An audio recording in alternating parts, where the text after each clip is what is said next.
दूसरा बाब। कई दिन बाद जब वो कफरनहूम में फिर दाखिल हुआ तो सुना गया कि वो घर में है।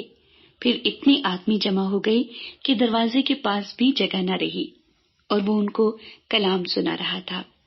और लोग एक मफलूज को 4 आदमियों से उठवा कर उसके पास लाए, मगर जब वो भीड़ के सबब से उसके नजदीक न आ सके तो उन्होंने उस छत को जहां वो था खोल दिया और उसे उधेड़कर उस चारपाई को जिस पर मफलूज लेटा था लटका दिया।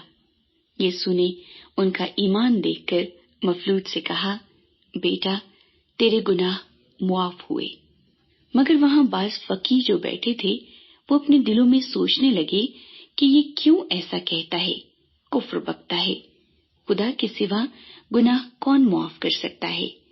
और फिलफौर यीशु ने अपनी रूह से मालूम करके कि वो अपने दिलों में यूं सोचते हैं, उनसे कहा, तुम क्यों अपने दिलों में ये बातें सोचते हो? आसान क्या है, मफलूज से ये कहना कि तेरे गुनाह मुआफ हुए, या ये कहना कि उठ और अपनी चारपाई उठाकर चल फिर। लेकिन इसलिए कि तुम जानो कि इब्ने आदम को जमीन पर गुनाह मुआफ करने का इख्तियार है, उसने उस मफलूज से कहा, मैं तुझसे कहता हूँ, उठ, अपनी चारपाई उठाकर अपने घर चला जा। और वो उठा और फिलफौर चारपाई उठाकर उन सब के सामने बाहर चला गया। चुनाचे वो सब हैरान हो गए और खुदा की तमजीद करके कहने लगे, हमने ऐसा कभी नहीं देखा था। वो फिर बाहर झील के किनारे गया और सारी भीड़ उसके पास आई और वो उनको तालीम देने लगा। जब वो जा रहा था तो उसने हलफई के बेटे लावी को महसूल की चौकी पर बैठे देखा और उससे कहा, मेरे पीछे हो ले।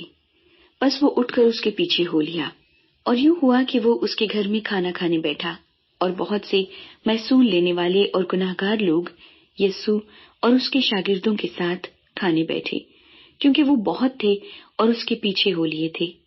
और फरीसियों के फकीहों ने उसे गुनाहगारों और महसूल लेने वालों के साथ खाते देखकर उसके शागिर्दों से कहा, ये तो महसूल लेने वालों और गुनाहगारों के साथ खाता पीता है। यीशु ने ये सुनकर उनसे कहा, तंदुरुस्तों को तबीब की जरूरत नहीं, बल्कि बीमारों को। मैं रास्तबाजों को नहीं, बल्कि गुनाहगारों को बुलाने आया हूँ। और यूहन्ना के शागिर्द और फरीसी रोजे से थे। उन्होंने आकर उससे कहा, यूहन्ना के शागिर्द और फरीसियों के शागिर्द तो रोजा रखते हैं, लेकिन तेरे शागिर्द क्यों रोजा नहीं रखते? यीशु ने उनसे कहा, क्या बाराती जब तक दुल्हा उनके साथ है रोजा रख सकते हैं? जिस वक्त तक दुल्हा उनके साथ है वो रोजा नहीं रख सकते, मगर वो दिन आएंगे कि दुल्हा उनसे जुदा किया जाएगा, उस वक्त वो रोजा रखेंगे। कोरे कपड़े का पैबंद पुरानी पोशाक पर कोई नहीं लगाता, नहीं तो वो पैबंद उस पोशाक में से कुछ खींच लेगा, यानी नया पुरानी से, और वो ज्यादा फट जाएगी।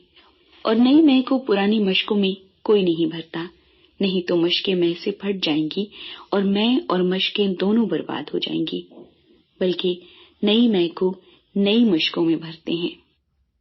और यूं हुआ कि वो सबत के दिन खेतों में होकर जा रहा था और उसके शागिर्द राह में चलते हुए बालें तोड़ने लगे। और फरीसियों ने उससे कहा, देख, ये सबत के दिन वो काम क्यों करते हैं जो रवा नहीं? उसने उनसे कहा, क्या तुमने कभी नहीं पढ़ा कि दाऊद ने क्या किया जब उसको और उसके साथियों को जरूरत हुई और वो भूखे हुए? वो क्यों कर अबीयातर सरदार काहिन के दिनों में खुदा के घर में गया और उसने नजर की रोटियां खाई, जिनको खाना काहिनों के सिवा और किसी को रवा नहीं, और अपने साथियों को भी दी। और उसने उनसे कहा, सबत आदमी के लिए बना है, न आदमी सबत के लिए। बस इब्ने आदम सबत का भी मालिक है।